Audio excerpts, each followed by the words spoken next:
Grant and Brad's Ghastly Gab. Here we have a man checking out at a local superstore on Black Friday. You ready? Yeah. Who am I? You're your customer. Okay. Is this... Wait, no, let me make sure that it's working. Hello? Okay. Is this all for you, sir? I don't think that's any of your fucking business, is it? Excuse me, man. Alright, well then, your total comes to an outrageous $452 and 82 cents. Stop being cute, just take the money. Would you like to donate $1 to the Grove Gardens Cancer Fund?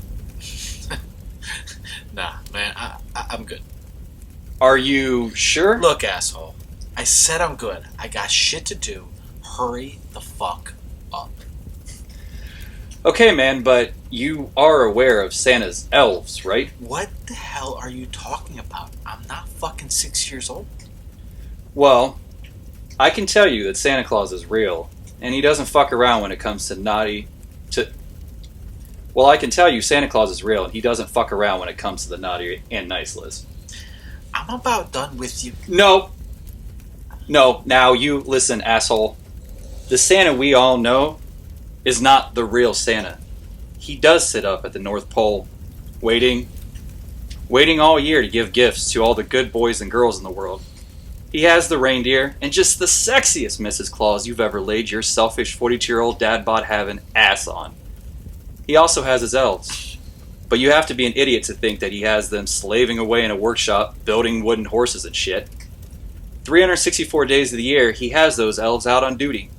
They watch everything, everyone, especially little fucks like you.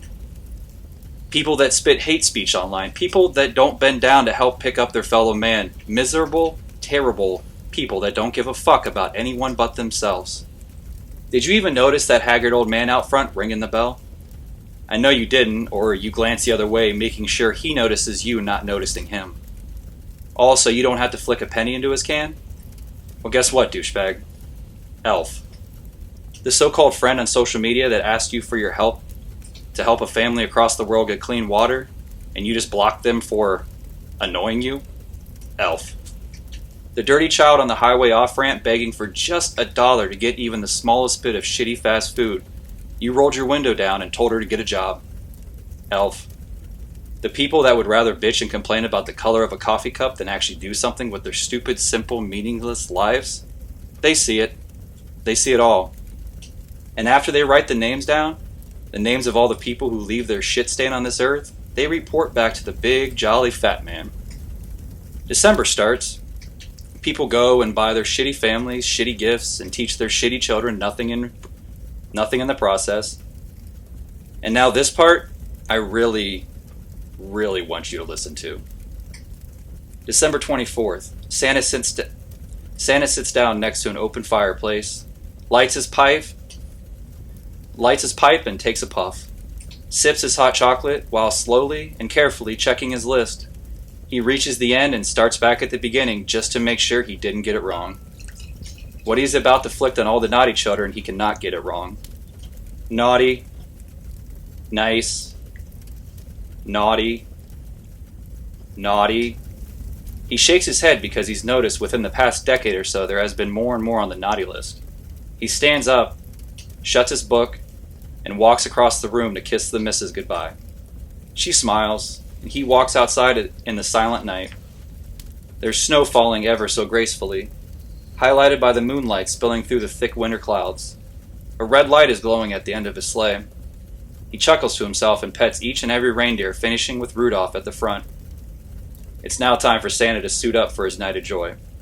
His trademark hat, black leather gloves, and a hunting knife hidden in each fur boot, freshly sharpened for Xmas. He continues by lining his jacket with X-Acto knives and fishing line. He used to keep multiple rags for gagging and screams, but it took up so much room in the sleigh, he's cut back to just one. Keeping a clean rag for every terrible cunt in this world became overwhelming. He thought, fuck 'em. Now earlier I said naughty boys and girls. That was me being What'd you say, cute? I think you said earlier, oh no, fuck, cute. I don't mean kids in this situation. I mean people like you. Children aren't born shitty. They are taught to be careless, racist, homophobic, numb, hateful. I mean, just look in this store. I just saw a lady fill up a baby bottle of Mountain Dew just to get the kid to shut the hell up. All because she couldn't be bothered to be a parent for a second. But people never think that way, do they? I mean, come on, man, really? A $700 TV? Not even one simple dollar for a hospital? Not a penny for the bell ringer out there? Nah, man. You can't even be bothered, can you? I have one last part of this story before I let you... I have one last part of this story before I let you get in your double-parked truck that's way more than you need and speed out of here. And forget the things a stupid, non-educated cashier told you. St. Nick makes sure he gets the list right, because what he does to spread joy and cheer to everyone is something of nightmares. He always has enough gifts for the nice kids because he takes them from the naughty ones. He brings his two best elves with him. His bestsellers, he calls them. He glides through the frigid air only the way he can, and he will eventually land on your rooftop. Now, it may startle you out of bed, but there's nothing you can do. The elves have already made their way into your house and tied you and your dough bag of a wife to the bed and made sure you can't speak. In your panic, you can't hear the heavy boots pacing down the hall. You can hear them counting and ask yourself, why the fuck is he counting? You don't know it, but the elves make a note in the naughty column every time you grab the new girl at work's ass or get behind the wheel of a car after drinking 4 pitchers with the guys. Or even not donating $1 to help someone who could use it. He reaches the end of He reaches the end of his count as he makes his way into your bedroom. 67. 67. He repeats it a couple more times. 67. He reaches into his jacket and pulls out something metallic. You can see the shimmer in the darkness. A razor-sharp X-Acto I mentioned. The razor-sharp X-Acto I mentioned earlier. He hums Jingle Bell Rock as he pulls down the covers to reveal your feet. The elves move to the end of the bed now, and they have drugged your wife to sleep. You feel tiny hands put weight on your feet, and a tingling sensation under your big toenail.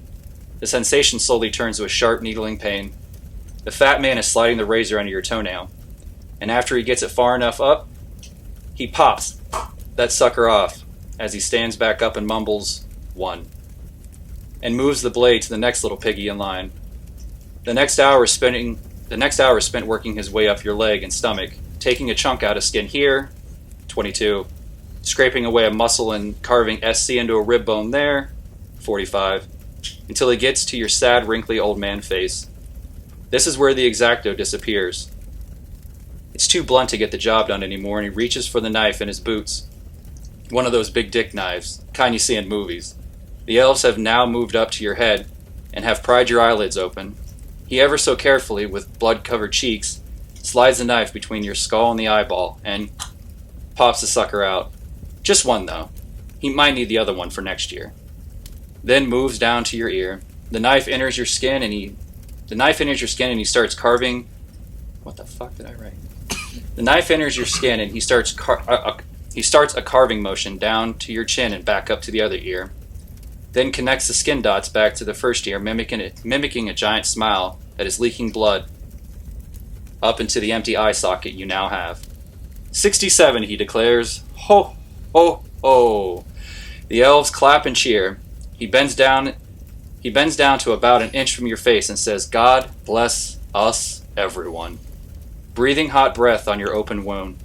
After that, he lumbers slowly out of the room and down the stairs toward the sad Christmas tree you gave no thought to and told the kids to deal with. Gathers up all the presents in his large red sack and replaces them with skin that was just removed from your face. He puts a finger to his nose and vanishes out of sight to go give a Merry Christmas to the nice boys and girls and to them a good night. So let me ask you again, fuckface.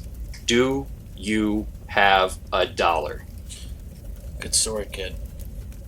But all you did was cause a bigger line and angry customers. Fuck you. Fuck this store, and you can go to hell. Okay. Thanks for shopping with us. Have a Merry Christmas and watch out for the elves. We're everywhere. Grant and Brad's Ghastly Gab.